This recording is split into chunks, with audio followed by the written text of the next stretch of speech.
देखिए, दहा नदी का पुल है, वो तो सीवान का जीवन रेखा मान लीजिए एक तरह से था। और जहाँ तक उसको उसमें उसमें तेज़ी लाया जा सकता था काम में, लेकिन कहीं न कहीं थोड़ी बहुत इग्नोरेंस हुई है वहाँ पर। आज आशियाना में लगभग सभी नेताओं का जमावड़ा है, चूँकि आज का दिन ही ऐसा होता है। हमारे देश के हिंदू मुस्लिम एकता के प्रतीक कहे जाने वाले मौलाना मजरुल हक साहब की आज जयंती है और इसी उपलक्ष्य में लगभग आज फरीदपुर में सभी लोग, चाहे वो बड़े हो छोटे हो, सभी का आज यहाँ पे आगमन हुआ है। मेरे साथ मुजफ्फर इमाम साहब हैं, चूँकि काफ़ी एक्टिव माने जाते हैं। सारण विकास समिति के राष्ट्रीय अध्यक्ष हैं मुजफ्फर इमाम साहब। हालांकि ये विधायक के चुनाव भी लड़े, लेकिन बहुत अच्छी इनकी एक अपनी पकड़ मानी जाती है, खास करके राजनीति में। तो सबसे पहले तो स्वागत है सर आपका। जी, आपका भी मैं तहे दिल से स्वागत करता हूँ कि आज चूँकि मौलाना साहब की जयंती है और इस जयंती के उपलक्ष्य में आप लोग यहाँ आए हैं, इसमें पहले क्या कहिए?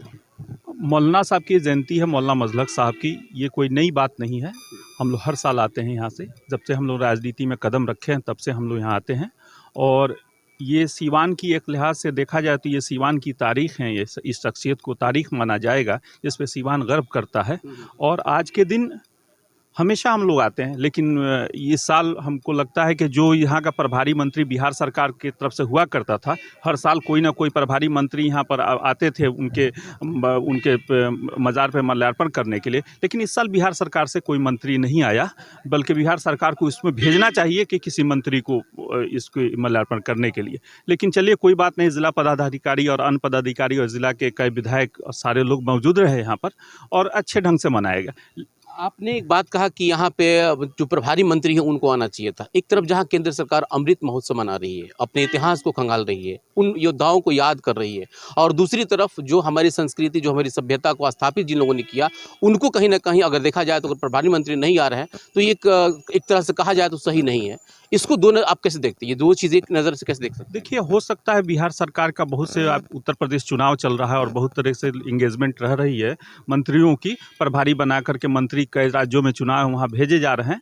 क्योंकि अभी पटना में मैं था कुछ दिनों पहले, तो इस तरह की बात सुनने में आई, तो उसको उतना बुरा ना माना जाएगा, लेकिन कोई मजबूरी होगी। लेकिन जो मंत्री थे या बिहार सरकार से किसी व्यक्ति को आना चाहिए था, किसी राजनीतिक व्यक्ति को आना चाहिए था। राजेंद्र बाबू की जयंती के दिन भी कोई मंत्री नहीं गया। ये भी ठीक बात नहीं है। दो शख्सियत सीवान की पहचान थी, डॉक्टर राजेंद्र प्रसाद जी पहचान है और हमारी शख्सियत मौलाना मजलक साहब से पहचानी जाती है।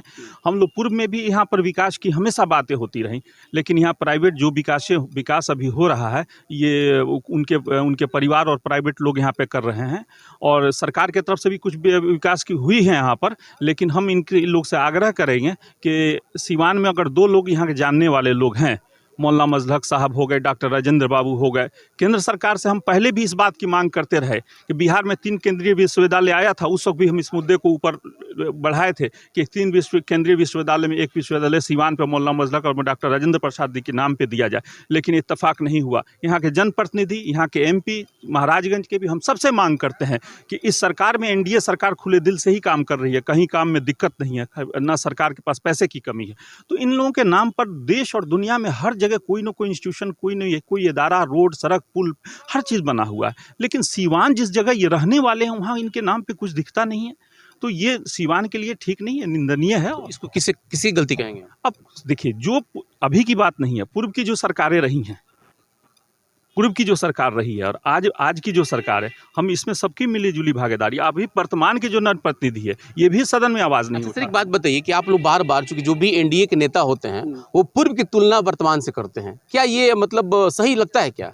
देखिए, वो पूर्व की बात मैनुअल सिस्टम था। अब 2005 मैनुअल सिस्टम का अभी मैनुअल सिस्टम था पहले, उतनी आधुनिकता नहीं थी, डेवलपमेंट भी उसी आधार पे होता था। आज काफ़ी आधुनिकता है, संचार माध्यम में अपनी बातों को जनता तक पहुंचाने का नेताओं के पास साधन है।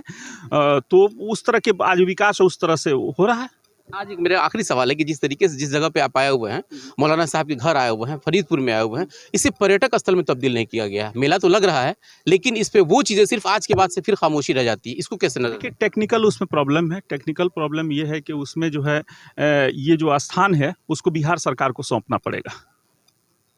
हाँ, फिर बिहार सरकार अपने खुले दिल से या केंद्र सरकार खुले दिल से फंडिंग करेगी। अभी हमारे 3 विधायकों से बात हुई है, तीनों ने कहा है कि हम सदन में इसकी आवाज़ उठाएंगे। आप टेक्निकली बात बता रहे हैं यहाँ पे। नहीं, इसमें टेक्निकली बात विधायक जी से पूछ लेंगे। इसका ये है, अगर मानिए कि बिहार सरकार, तो बिहार सरकार को कुछ यहाँ की जगह जमीन को सौंपा जाएगा तो उस पर खुले दिल से बिहार सरकार, केंद्र सरकार अपना, कुछ टेक्निकल प्रॉब्लम है, नहीं तो सरकार अब तक इस तरह अभी तक इग्नोर नहीं की होती। लेकिन हम चाहेंगे, फिर भी सरकार के पास बहुत सा मसला है और बहुत सा जरिया है। सरकार चाहेगी तो इसके विकास कर सकती है। जैसे यहाँ पे रिवर फ्रंट बन सकता है, जो दाहा नदी बगल से गुजरी है, तो आंदर पुल है, पुल से लेकर के आगे तक रिवर फ्रंट बना करके इसको सौंदर्यीकरण में लाया जा सकता है। अब दाहा नदी की बात की है तो मेरा सीवान का दाहा नदी हमको याद आ गया। यहाँ से बगल से गुजरी हुई है आंदर पुल से लेकर के, और आगे तक इस गांव को क्रॉस करा दिया जाए तो हमको लगता है कि एक एरिया इससे सौंदर्यीकरण हो सकता है इसका। नैतिक आधार पे, चूंकि आप पार्टी से जुड़े हुए हैं, अभी सरकार आप ही की है, नैतिकता के आधार पे मैं बात कर रहा हूँ, बाकी तो छोड़ दीजिए।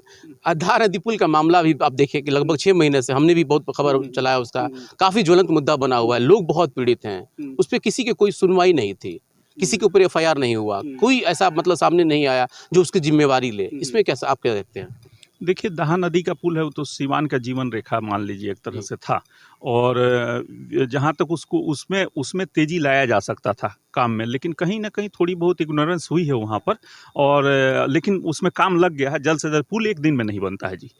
आप छत की एक ढलाई देखते हैं, उसमें भी 21 दिन 22 दिन की ढलाई के बाद उसको सेफ करके रखा जाता है। उस तरह पुल पे जिस पे 200 टन 500 टन की ट्रकें पार हो रही हैं, उसको एक दिन में नहीं बनाया जा सकता है।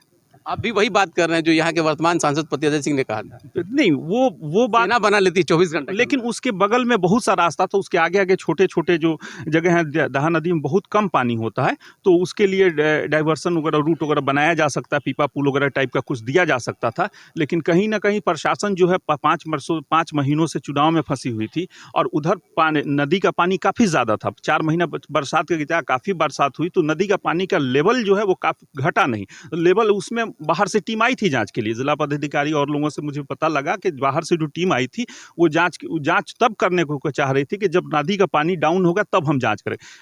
नदी का पानी डाउन हुआ और अभी काम लगा हुआ। हमको उम्मीद है कि एक महीने के अंदर, 2 महीने के अंदर काम कंप्लीट होगा और सीवान के लोग उस पर चलेंगे। बिल्कुल, ये थे मुजफ्फर इमाम साहब, जिस तरीके से, जितनी पेचीदगी से और जिस तरीके से निकलना चाहते थे। हालांकि सवाल बहुत है, लेकिन उसके बावजूद भी जिम्मेवारी इनकी नहीं है, जिम्मेवारी जिनको लेना चाहिए था वो लोग कहीं ना कहीं अपनी जिम्मेवारियों से हट रहे थे। बहरहाल बने रहिए हमारे साथ, बहुत बहुत शुक्रिया।